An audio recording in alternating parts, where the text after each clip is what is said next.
Evo danas u saradnji sa Centrom za stručno usavršavanje zaposlenih u obrazovanju u Kraljevu, u saradnji sa Britanskim savjetom i ELT-om, danas organizujemo seminar ka profesionalnoj izvršnosti u nastavi engleskog jezika.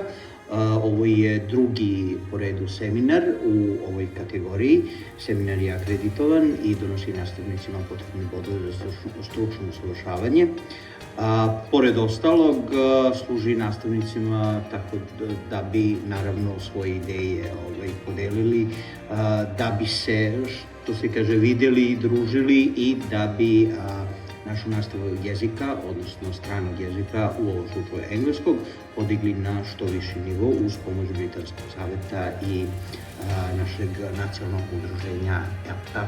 Aktiv nastavnika stranog jezika, odnosno aktiv nastavnika engleskog jezika Kraljeva je vrlo uključeno u ove aktivnosti profesionalnog usavršavanja, tako da pozivam nastavnike da nas se pridruže u Kraljevu na našoj Facebook stranici i uživo.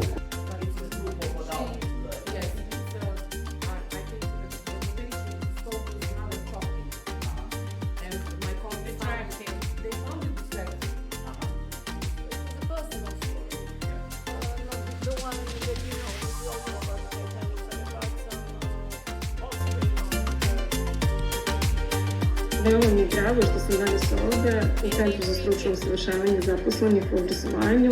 Mislim da je ovo jedan od najdostupnijih vidova stručnog usavršavanja u Kraljevu za profesora engleskog jezika.